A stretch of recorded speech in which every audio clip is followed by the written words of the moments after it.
Chocolate के गोलगप्पे वाला भूत। मध्य प्रदेश से कुछ दूर एक छोटा सा खूबसूरत पालमपुर गांव था। वहाँ छोटी छोटी नदियाँ थी, तरह तरह के पहाड़ थे और प्रकृति का बहुत खूबसूरत रूप यहाँ देखने को मिलता था। लेकिन इन सब के बावजूद पालमपुर की सबसे मजेदार चीज वहाँ हर साल लगने वाला बसंत का मेला था। कहते हैं कि पालमपुर में लगने वाला मेला इतना बड़ा होता था कि कोई भी उसे एक दिन में पूरा नहीं घूम सकता था। उस मेले में गांव वाले तरह तरह के खिलौने, कई तरह की मिठाइयाँ, न जाने कितने किस्म के खेल और अलग अलग तरह की खाने पीने वाली चीजों का ठेला लगाते थे। और इन ठेलों में से एक सबसे मशहूर ठेला था सुरेश चाट भंडार। 4 पहियों के इस ठेले पर सुरेश चाट पापड़ी, टिक्की और गोलगप्पे बेचता था। लेकिन बाकी सभी चीजों से ज्यादा लोगों को सुरेश के गोलगप्पे पसंद थे। मेले में हर रोज सुरेश ठेला भर कर गोलगप्पे लेकर जाता था, लेकिन शाम होने से पहले ही उसके सारे गोलगप्पे बिक जाते थे। काफी बड़े बड़े लोग सुरेश को हराने की कोशिश कर चुके थे, लेकिन कोई भी उसे हरा ना सका, क्योंकि उसके गोलगप्पों की बात ही अलग थी। सुरेश के साथ उसका एक 12 साल का बेटा माधव और एक 16 साल का लड़का रोनित रहता था। रोनित सुरेश का बेटा नहीं था, पर पिछले साल एक दुर्घटना में अपनी बीवी को खो देने के बाद सुरेश ने अपना हाथ बटाने के लिए रोनित को साथ रख लिया था। रोनित अनाथ था। मेले में सिर्फ एक दिन बाकी रह गया था। सुरेश और रोनित दोनों तैयारियों में लगे हुए थे। सुरेश जल्दी जल्दी गोलगप्पे तल रहा था, तभी उसकी नजर माधव पर जाती है, जो बने हुए गोलगप्पों के साथ कुछ कर रहा होता है। माधव बड़ा ही चंचल होता है। वो गोलगप्पों में कभी कुछ मिला देता तो कभी कुछ। माधव को देखकर सुरेश कहता है, अरे मेरे साइंटिस्ट अब क्या कर रहा है गोलगप्पों के साथ? 1 मिनट पापा। माधव ने गोलगप्पों में थोड़ी सी हल्दी, मिर्च और धनिया डाली, फिर उस पर दही डालकर कहने लगा, ये लो, ये बन गए चटपटे दही वाले गोलगप्पे। जब तू गोलगप्पे बेचेगा ना, तब ये सब नुस्खे अपनाना। अरे माधव, पढ़ लिख कर गोलगप्पे क्यों बेचेगा? क्यों, क्या खराबी है? काम इंसान को छोटा बड़ा नहीं बनाता, बल्कि इंसान काम को छोटा बड़ा बनाता है। अच्छा, मतलब ये गोलगप्पों में मिर्च धनिया भरकर बड़ा इंसान बन जाएगा? क्या पता बन जाए। तुम्हें पता है माधव जिस उम्र में है, उस उम्र में एक इंसान का दिमाग सबसे ज्यादा तेज होता है। वो ये सब बातें कर ही रहे होते हैं कि तभी माधव चिल्लाता है, ये देखिए पिताजी, मिट्टी के गोलगप्पे। ये देखकर रोनित हंसने लगता है और कहता है, अगर गोलगप्पे में मिट्टी मिला देना दिमाग है, तो अच्छा है मेरे में कम दिमाग है।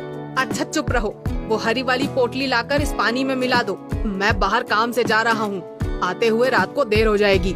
ये कहकर सुरेश वहाँ से चला जाता है और रोनित पोटली के पास चला जाता है। वहाँ 2 रंग की पोटलियाँ होती हैं, एक लाल और एक हरी। रोनित गलती से हरी की जगह लाल वाली पोटली उसमें मिला देता है। तभी उसे बाहर से कुछ आवाज आती है और रोनित बिना पानी को देखे ही बाहर चला जाता है। उसने ध्यान ही नहीं दिया कि पानी का रंग हरे की जगह काला हो गया था। रात को जब सुरेश घर वापस आता है तो देखता है कि माधव अपने बिस्तर पर सो रहा होता है, पर रोनित घर में कहीं नहीं होता। सुरेश को लगता है कि वो काम खत्म करके अपने दोस्तों के साथ खेलने चला गया होगा। रात को सोने से पहले वो निश्चय करता है कि कल की तैयारी का सारा सामान देखकर सो जाएगा। वो चाट पापड़ी देखता है, जो कि बिल्कुल ठीक होती है। गोलगप्पे भी अच्छे ही दिख रहे होते हैं। फिर वो पानी के ड्रम से ढक्कन हटाता है और देखता है कि पानी भी देखने में बिल्कुल ठीक लग रहा है। उसका रंग भी आम तौर की तरह हरा ही है। सुरेश चैन की सांस लेता है और सो जाता है। अगले दिन सुबह सुबह सुरेश मेले में अपना ठेला लेकर पहुंच जाता है। सुरेश काफी थका हुआ था, क्योंकि रोनित अभी तक वापस नहीं आया था, इसलिए उसे अकेले ही सारा सामान ठेले पर लाद कर मेले में आना पड़ा। वो रोनित से गुस्सा भी था और उसे उसकी फिक्र भी हो रही थी। मेले में खड़ा सुरेश रोनित के बारे में सोच ही रहा था कि उसको एक आवाज आती है, भैया गोलगप्पे दो ना। जी देता हूँ। भैया जैसे पिछली बार खिलाए थे ना, तीखे वाले, वैसे ही देना। सुरेश ने उन्हें गोलगप्पे खिलाए। गोलगप्पे मुंह में रखते ही लड़की ने वापस बाहर निकाल दिया और कहा, ये क्या वाहियात गोलगप्पे हैं। सुरेश चौंक गया। लड़की ये कहकर वहाँ से चली गई और सुरेश ने एक गोलगप्पे में पानी भरकर अपने मुंह में रखा। उसने फौरन उसे बाहर निकाल दिया, क्योंकि गोलगप्पे का स्वाद सचमुच बहुत खराब था।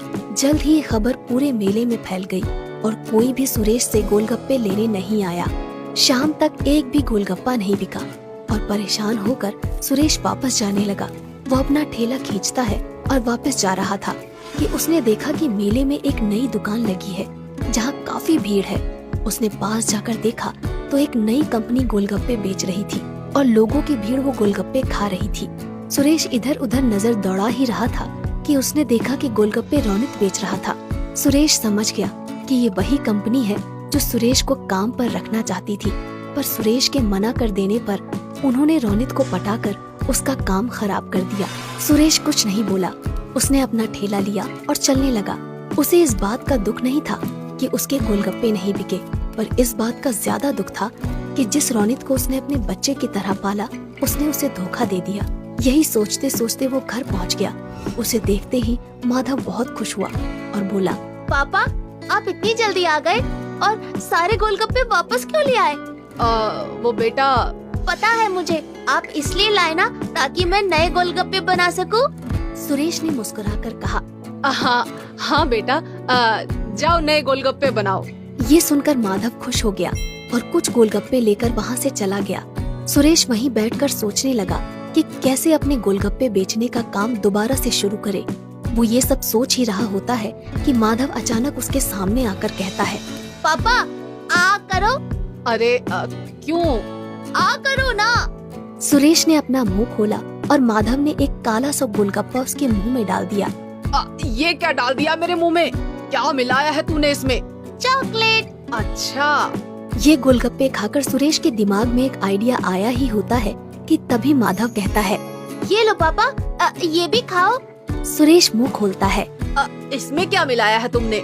मिट्टी और लाल मिर्च। सुरेश हंसने लगता है और माधव को गले से लगा लेता है। फिर सुरेश पूरी रात अपने कमरे में कुछ करता रहता है। अगले दिन मेले में रौनित के गोलगप्पे बिक रहे होते हैं। तभी एक आवाज आती है, ये क्या खा रहे हो? वहाँ चलो सुरेश के पास, कुछ नए किस्म के गोलगप्पे आए हैं। ये सुनते ही सब सुरेश के पास चले जाते हैं और देखते हैं कि उसके ठेले पर चॉकलेटी रंग के बेहद खूबसूरत और अलग से गोलगप्पे रखे हैं। सब वो गोलगप्पे खाते हैं और सुरेश की बहुत तारीफ करते हैं। तभी रौनित वहाँ आता है और कहता है, तुमने ये कब बनाए? मेरे जिस बच्चे का तुम मजाक उड़ाते थे उसी का आइडिया है ये। ये किसके गोलगप्पे हैं? चॉकलेट के। अच्छा, मैंने तुम पर बहुत भरोसा किया था रौनित, पर तुमने वो तोड़ दिया। रौनित कुछ कहने ही वाला होता है कि अचानक भीड़ से आवाज आती है, और गोलगप्पे दो भैया। अरे भैया और गोलगप्पे तो खिलाओ। अरे बिल्कुल बिल्कुल, अभी खिलाता हूँ मैं। ये कहकर सुरेश गोलगप्पे बेचने लग जाता है और दोबारा पालमपुर के बसंत के मेले का सबसे मशहूर गोलगप्पे वाला बन जाता है, चॉकलेट के गोलगप्पे वाला।